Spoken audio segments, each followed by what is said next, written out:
लोगों को सुनाऊंगी एक पंचतंत्र की कहानी। उस कहानी का नाम है बंदर का कलेजा। तो आप सब रेडी हैं ना सुनने के लिए? तो चलो शुरू करते हैं बंदर का कलेजा। किसी नदी के किनारे एक बहुत घना जंगल था और वहां पे एक बहुत बड़ा पेड़ भी था। उस घने जंगल में एक बंदर रहता था। वो बंदर वहां अकेले ही रहता था और बहुत मौज करता था, क्योंकि उस घने जंगल में तरह तरह के रसीले मीठे फल लगा करते थे और वह बंदर उन मीठे रसीले फलों को आराम से मजे से रोज खाया करता था।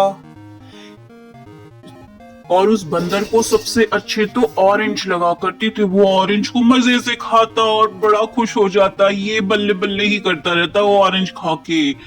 बहुत पसंद आते थे उसको ऑरेंज और वो अकेले मजे किए जा रहा था इतने दिनों से।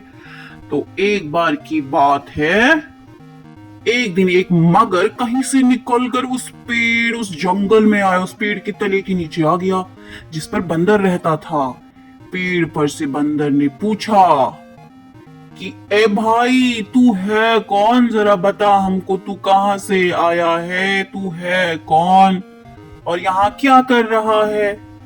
इस पर मगर ने बंदर की ओर देखा और पूछा, मैं मगर हूँ, बड़ी दूर से आया हूँ, खाने की तलाश में इधर उधर घूम रहा हूँ मैं। क्या मुझे कुछ खाने को मिलेगा? यह बात सुनकर बंदर ने कहा, यहाँ खाने की कोई कमी नहीं है। इस पेड़ पर ढेरों तरह के फल लगते हैं, तुम भी चख कर देखो। अगर तुम्हें अच्छे लगे तो मैं तुम्हें दूंगा और तुम्हें जितना खाना चाहे खा सकते हो। यह कहकर बंदर ने कुछ फल तोड़कर बंदर को दे दिए। मगर ने उन फलों को चख कर खाया और उसे वह बड़े मजेदार लगे। इस तरह मगर सारे फलों को चट कर गया और उससे बोला, मैं कल फिर आऊंगा, फल खिलाओगे ना? बंदर ने कहा, क्यों नहीं, तुम मेरे मेहमान हो, रोज आओ और जितना फल खाना चाहो उतना खाओ। Bye bye. ठीक है, मैं कल आऊंगा। ओके दोस्त, बाय बाय। ठीक है, मैं कल आता हूँ फिर से और खाऊंगा मैं फल, मुझे बहुत अच्छे लग रहे हैं। बाय, मैं चलता हूँ अभी।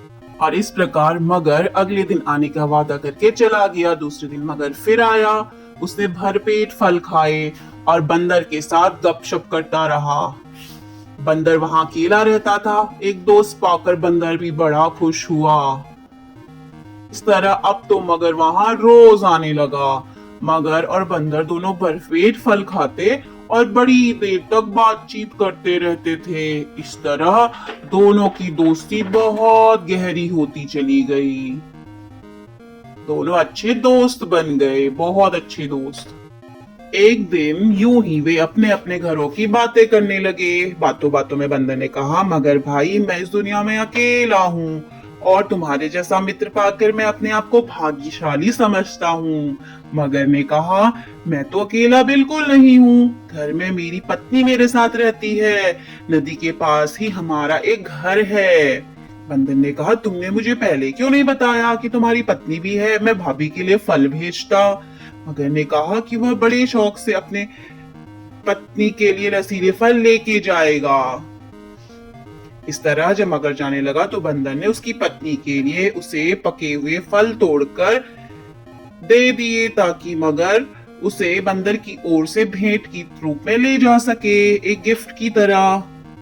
इस तरह रोज बंदर मगर को फल देता। मगर वहां चाव से उन फलों को खाता था और अपनी पत्नी के लिए भी भरकर लेके जाता था। इसी तरह सिलसिला चलता जा रहा था। इस तरह दोनों की मित्रता दिन पर दिन गहरी होती जा रही थी। दोनों आते, अपनी अपनी बातचीत करते, अपने दिल हल्का करते, खूब मस्ती करते, खूब खेलते। बंदर भी रोज वेट करता कि मगर आएगा और हम साथ में खेलेंगे, फिर मजे करते, दोनों बोलते मजे करेंगे, हम सब मिलके मजे करेंगे। इस तरह से बंदर को भी साथ के लिए अपना एक दोस्त मिल गया था। मगर आता और बंदर उसको रोज रोज फल दिया करता था। कभी अंगूर देता भाभी के लिए, कभी संतरे ऑरेंज देता भाभी के लिए। तो इस तरह से मगर रोज ऑरेंज, ग्रेप्स, अलग अलग तरह के फ्रूट्स अपनी जो वाइफ थी उसके लिए लेके जाया करता था। इस तरह उसकी वाइफ बड़ी खुश हो जाया करती थी कि वाओ, मगर तो बड़ा अच्छे से मेरे लिए रोज रोज नए तरह के फ्रूट्स ला रहा है। बहुत खुश हो जाया करती थी। मगर की पत्नी को वो फल बहुत अच्छे लगा करते थे। मगर की पत्नी को वो फल तो रोज अच्छे लगते थे, बहुत टेस्टी लगते थे। वो उन्हें खाती भी बड़े चाव से थी। पर मगर की बीवी को अपने पति का रोज रोज लेट आना पसंद नहीं आ रहा था। वह उसे रोकना चाहती थी। एक दिन उसे लगा कि मुझे लगता है तुम झूठ बोलते हो। भला मगर और बंदर में कहीं दोस्ती हो सकती है?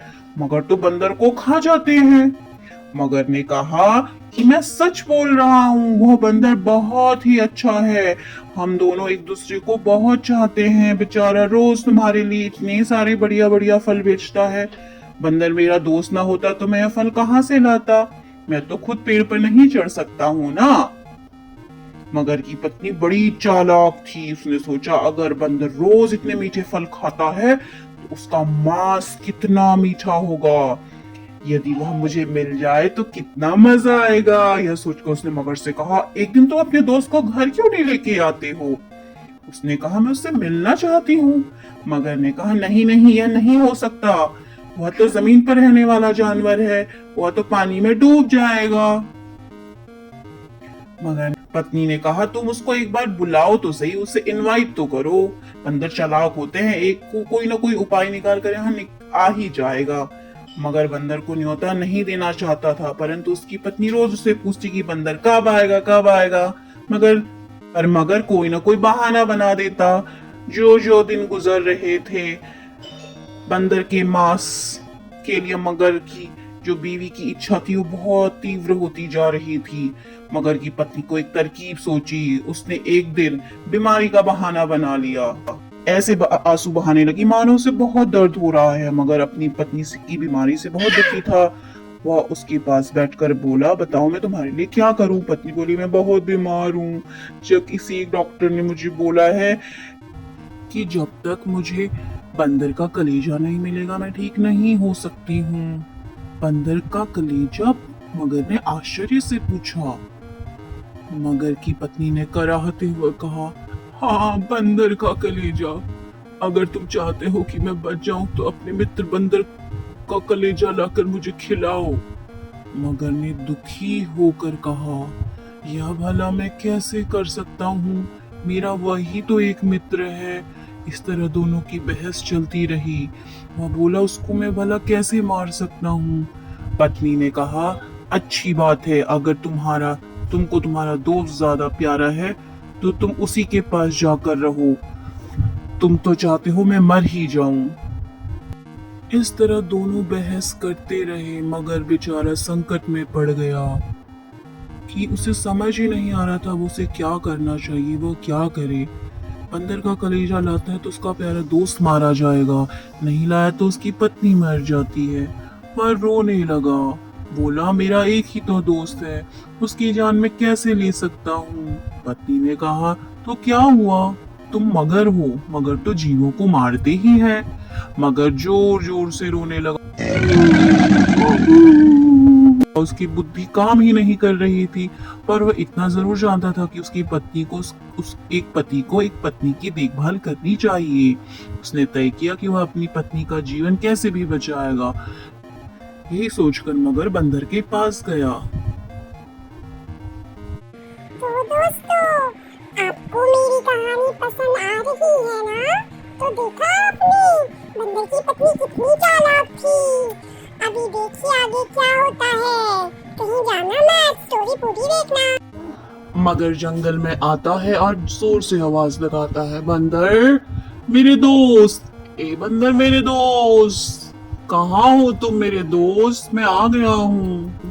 बंदर बहुत देर से मगर का वेट कर रहा होता है। आज मैं बहुत उदास हूँ, मेरी पत्नी से झगड़ा हो गया है। अच्छा, किस बात से? मेरी पत्नी चाहती है कि मैं तुम्हें दावत पे बुलाऊं। ओ, बस इतनी सी बात? तो मैं आपके साथ चलता हूँ, इसमें इतनी बड़ी बात क्या है? पर तुम तैर नहीं पाओगे। कोई बात नहीं, मैं तुम्हारी पीठ पर बैठ जाता हूँ और तुम मुझे इस तरह लेके जा सकते हो। चलो दोस्त, बिना देर किए हुए चलो, मैं भी भाभी से मिल लूंगा। हाँ ठीक है, चलो। इस तरह मगर ने बंदर को अपनी पीठ पर बैठा लिया और वह पानी पर चला गया। नदी के बीच में पहुंचकर मगर आगे जाने की बजाय पानी में डुबकी लगाने को था कि बंदर डर गया और बोला, क्या कर रहे हो भाई? डुबकी लगाई तो मैं डूब जाऊंगा। मगर ने कहा, मैं तो डुबकी लगाऊंगा, मैं तुमको मारने ही तो लाया हूँ। यह सुनकर बंदर संकट में पड़ गया। उसने कहा, क्यों भाई, तुम मुझे क्यों मारना चाहते हो? मैंने तुम्हारा क्या बिगाड़ा है? मगर ने कहा, मेरी पत्नी बीमार है और डॉक्टर ने उसे एक इलाज बताया है, यदि उसको बंदर का कलेजा मिल जाए तो वह बच जाएगी। और यहाँ कोई बंदर नहीं है, मैं तुम्हारा कलेजा ही अपनी पत्नी को खिलाऊंगा। पहले तो बंदर बहुत चक्का रह गया, फिर उसने सोचा केवल चालाकी से अपनी जान बचाई जा सकती है। उसने कहा, मेरे दोस्त, ये बात तुमने मुझे पहले क्यों नहीं बताई? मैं तो भाभी को बचाने के लिए अपना कलेजा खुशी खुशी दे देता, लेकिन वह तो वही किनारे पेड़ पर टंगा है। मैं उसे पेड़ पे टांग देता हूँ, मैं उसे हिफाजत के लिए उसे वही रखता हूँ। तुमने पहले बता दिया होता तो मैं उसे साथ ले आता। यह बात है? मगर बोला, हाँ जल्दी वापस चलो, कि तुम्हारी पत्नी की बीमारी बढ़ ना जाए। मगर वापस पेड़ की ओर तैरने लगा और बड़ी तेजी से वह पहुंच गया। किनारे पहुंचते ही बंदर ने छलांग मार कर पेड़ पर चढ़ गया। उसने हंसकर मगर से कहा, जाओ मूर्ख राज, जाओ अपने घर लौट जाओ। अपनी दुष्ट पत्नी से कहना कि तुम दुनिया के सबसे बड़े मूर्ख हो। भला कोई अपना कलेजा निकाल कर रख सकता है? तो इस तरह बंदर ने अपनी जान बचा ली। तो दोस्तों, इस कहानी से आपने क्या सीखा? इस कहानी से हमें यही सीख मिली, दोस्तों के साथ हमें कभी भी धोखेबाजी नहीं करनी चाहिए। दोस्तों ही क्यों, किसी के भी साथ कोई धोखेबाजी नहीं करनी चाहिए। किसी का विश्वास जीतना तो बहुत आसान बात है, पर उसे बनाए रखना, उसे कायम रखना सबसे कठिन होता है। और संकट के समय हमें अपना धैर्य नहीं खोना चाहिए। सोच समझ कि अगर हम कोई निर्णय ले, कुछ सोच विचारे, तो हम बड़ी से बड़ी मुश्किल दूर कर सकते हैं। इस तरह बंदर ने अपनी जान बचा ली उस मगर से। ओह हाय जग्गू, तुम भी यहाँ आए हो?